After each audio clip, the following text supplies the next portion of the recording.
Good morning, welcome to the variety world channel. আজ আবার চলে এলাম সকালে একটা ছোট্ট মিনি ভিডিও নিয়ে। আজকের ভিডিওটা একটা নতুন শহর থেকে করছি। আমি এখন একটা নতুন শহরের বাসিন্দা। ভিডিওটা শুট করছি পুনে থেকে।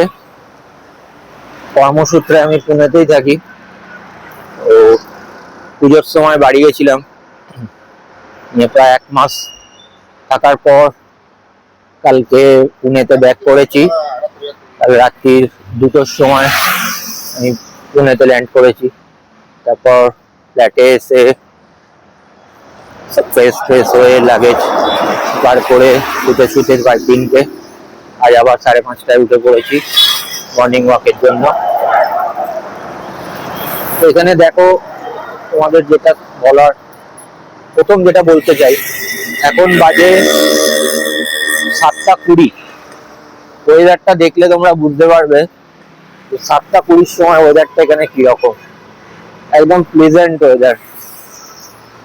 সূর্য উঠেছে, সানরাইজ হয়েছে, কিন্তু রোদ্দুর নেই। ঠান্ডা ঠান্ডা আমেজ। প্রায় একটা হালকা কিছু যদি পরে বেরো তো ভালো, যদি আমি পরিনি। পুনের ওয়েদারের সাথে কোনো তুলনা হয় না। আগে লোকে বলতো ব্যাঙ্গালোরের ওয়েদার দারুণ, সবচেয়ে বেস্ট, বাট এখন ব্যাঙ্গালোরের ওয়েদার একদম খারাপ হয়ে গেছে। আগের ব্যাঙ্গালোর আর নেই।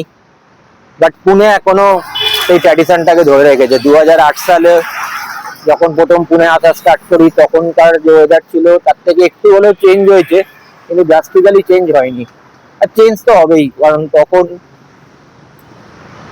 যত বিল্ডিং ছিল আজকে তার হয়তো 100 গুণ বিল্ডিং হয়ে গেছে। আমি যে এরিয়াটাতে এখন তোমাদের দেখাচ্ছি, এটা ওয়াকার হিঞ্জেবাড়ি রোড। আগে এখানে বিকেল 5টার পর কেউ আসতো না, তার কারণ মেন পুনে শহর থেকে কোনো কমিউনিকেশন ছিল না এখানে আসার, বা এদিক থেকে যাওয়ারও কোনো কমিউনিকেশন ছিল না। তখন কমিউনিকেশনের মোড ইদার অটো, আর নয়তো সেই বিএসটির লাল বাসগুলো। এখন তো পুরো টেক সিটি হয়ে গেছে এখানটা, আইটি পার্ক হয়ে গেছে। তো দারুণ জায়গা, পুনেতে আমার খুব ভালো লাগে। এর আগে আমি গুরগাঁওতেও ছিলাম।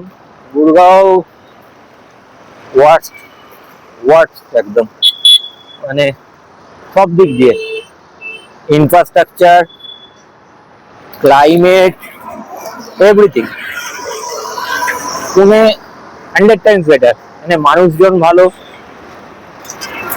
ব্যবহার অনেক পোলাইট, ওয়েদার ভালো, ফ্যামিলি নিয়ে থাকার জন্য পারফেক্ট প্লেস। তো তোমরা যারাই কর্মসূত্রে বাইরে মুভ করার চেষ্টা করছো out of Bengal, first preference যদি আইটি হয়, আইটির জন্য অবভিয়াসলি তোমরা সবাই ফার্স্টে ব্যাঙ্গালোরের দিকেই ট্রাই করো। বাট এখন পুনে নেক্সট টু ব্যাঙ্গালোর। তো বা অন্য ইন্ডাস্ট্রি থেকেও যারা বিলং করো, first preference always should goes to Pune. যদি আমার মতামত চাও, প্রত্যেকেরই পার্সোনাল ওপিনিয়ন থাকতে পারে। এখানে যে ব্রিজটা দেখছো উপরে, এটা মেট্রোর লাইন। এখনো এই দিকটাতে মেট্রো ফুললি অপারেশনাল হয়নি, ট্রায়াল ফেজে রয়েছে। But 80% Pune city metro operation start হয়ে গেছে। তার জন্য কমিউনিকেশনটাও অনেক ইজি হয়ে গেছে, কারণ এখন পুনেতে ট্রাফিক প্রচুর হয়ে গেছে। মানে আমার ফ্ল্যাট থেকে অফিস অনলি 5 কিলোমিটার, কিন্তু অটো পেতে পালগ্রাম ছুটে যায়। আর তারপর অটো যদি পাইও, তারপর অফিস পৌঁছানো মানে একটা যুদ্ধ। এমনও হয়েছে 5 কিলোমিটার যেতে আমার 2 ঘন্টা লেগেছে। মাঝে মাঝে অনেক ছোট ছোট শর্টস আমি চ্যানেলে আপলোড করি, এই রাস্তার ট্রাফিক, মানুষজন পরেশান হয়ে আছে, কিছু রিলেটেবল কন্টেন্ট। তোমরা দেখলে বুঝতে পারবে কি অবস্থা হয়। একমাত্র গণপতির সময় ওই 1 সপ্তাহটা খুব আরামে অফিসে গেছি, আরামে অফিস থেকে এসেছি। কারণ ম্যাক্সিমাম লোক গ্রামের বাড়িতে চলে যায়, নেটিভ প্লেসে। তো সেই জন্য ট্রাফিকের রাস্তা অনেকটা কম থাকে। হ্যাঁ, তুমি যদি 9টার আগে বেরিয়ে যাও সকালবেলা, তাহলে ঠিক আছে। আর যদি 9টার পরে বেরো তাহলে কপালে দুর্গতি আছে।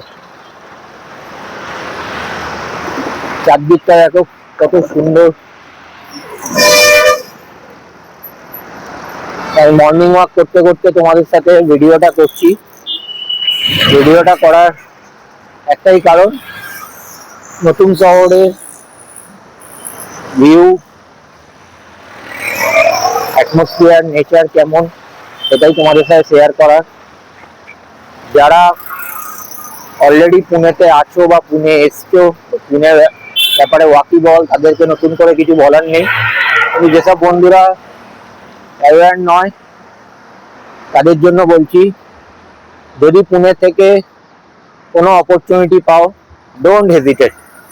একটু কস্টলি, যে কোনো metropolitan city costly, but as compare to Delhi, NCR বা ব্যাঙ্গালোর, এখনো পুনে অনেক চিপার। অবভিয়াসলি কলকাতা মত চিপার কোথাও হবে না, কিন্তু যদি কলকাতাকে কনসিডার না করো, রেস্ট অফ দ্য মেট্রো সিটির মধ্যে পুনে অনেক চিপার এখনো অবধি। আমার মর্নিং ওয়াক প্রায় শেষের দিকে, এবার আমি ফ্ল্যাটের দিকে এগিয়ে যাচ্ছি। এই যে সোসাইটিটা দেখছি, এই সোসাইটিটার নাম অ্যাটলান্টা। তো অনেকগুলো ফেজ আছে, 1, 2, 3। খুব ভালো সোসাইটি, কস্টলি সোসাইটি। চলো আজকের মতো ভিডিওটা এখানেই শেষ করছি। আবার নতুন ভিডিও নিয়ে আসবো, নতুন জায়গা দেখাবো, নতুন শহরে। ততক্ষণের জন্য বাই। দিনটা সবার ভালো কাটুক।